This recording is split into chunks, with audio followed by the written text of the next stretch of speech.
ಇದು ಯುದ್ಧ ಭೂಮಿ. ಪರಮಾತ್ಮ ಉಭಯ ಸೈನ್ಯಗಳ ಮಧ್ಯೆ ರಥವನ್ನು ನಿಲ್ಲಿಸು. ನಿನ್ನ ಇಚ್ಛೆ ಅರ್ಜುನ. ನೋಡು, ಕೌರವೇಶ್ವರನ ಚದುರಂಗ ಬಲ ಸಮೇತವಾದ ಸೈನ್ಯವು ಪ್ರಚಂಡ ಚಂಡಮಾರುತದಿಂದ ಉನ್ನಿತವಾದ ಸಾಗರದಂತೆ ಕಾಣುತ್ತಿದೆ. ಅತ್ತ ನೋಡು ಪಾರ್ಥ, ಕೌರವೇಶ್ವರನು ತನ್ನ ಪ್ರಿಯ ಕರ್ಣ ದುಶ್ಯಾಸನರೊಡನೆ ಅಶ್ವಾರೂಢನಾಗಿ ಸೇನಾ ರಚನೆಯನ್ನು ಪರಿಶೀಲಿಸುತ್ತಿರುವನು. ಅವನ ಹಿಂದೆ ಸೋಬಲ ರಾಜ ಶಕುನಿ, ಜಯದ್ರಥನ ಬಲಗಡೆ ಒಂದೇ ವಿಧವಾದ ಚತುರಶ್ವರತೆಗಳಲ್ಲಿ ಕುಳಿತಿರುವವರೇ ದುರ್ಯೋಧನ 98 ಮಂದಿ ಸಹೋದರರು.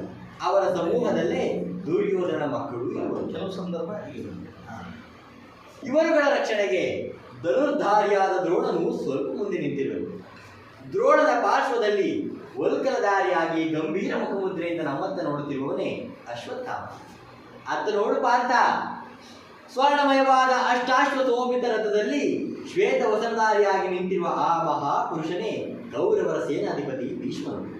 ನರೆಗೂದಲಿನಿಂದ ತುಂಬಿದ ಆತನ ಮಸ್ತಕದಲ್ಲಿ ವಜ್ರಖಚಿತವಾದ ಅಧಿಕಾರ ಮುಕುಟವು ಬೆಳಗುತ್ತಿರುವುದನ್ನು ನೋಡು.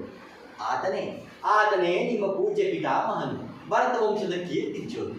ಯುದ್ಧವನ್ನು ಪ್ರಾರಂಭಿಸುವ ಮೊದಲು ಆ ಮಹಾಪುರುಷನಿಗೆ ಒಂದು ಸಾರಿ ನಮಸ್ಕರಿಸು ಪಾರ್ಥ. ಅಡ್ಡೆ ಮಾಡುವ ಇದೇನು ಅರ್ಜುನ ಹತನವು ಪರಮಾತ್ಮ.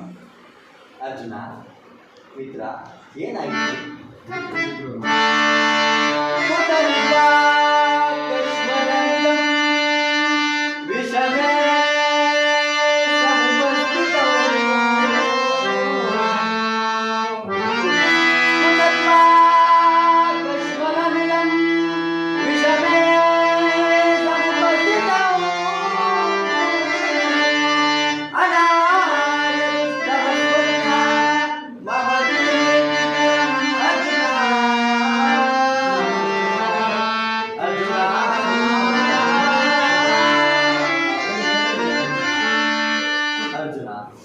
ವಿಷಮಾವಸಾನದಲ್ಲಿ ಇಂತಹ ಕಶ್ಮಲ ಭಾವವು ನಿನ್ನಲ್ಲಿ ಹೇಗೆ ಹುಟ್ಟಿತು?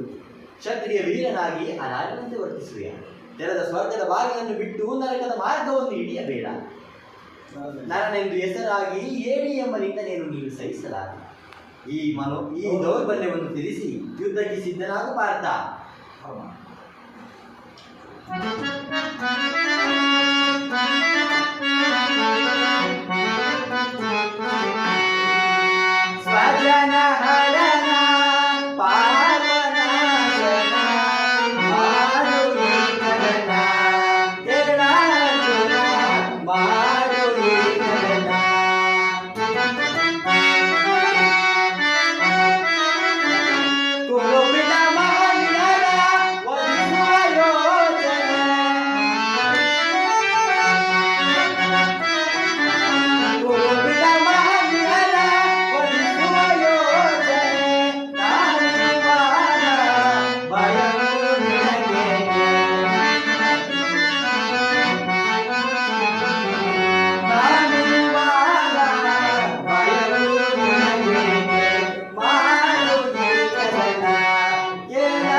ಅರ್ಜುನ,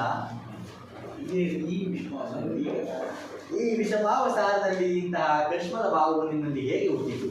ಕ್ಷತ್ರಿಯ ವೀರನಾಗಿ ಅನಾರಿನಂತೆ ವರ್ತಿಸುವೆಯ? ತೆರೆದ ಸ್ವರ್ಗದ ಬಾಗಿಲನ್ನು ನಿರಾಕರಿಸಿ ನರಕದ ಮಾರ್ಗವನ್ನು ಹಿಡಿಯಬೇಡ.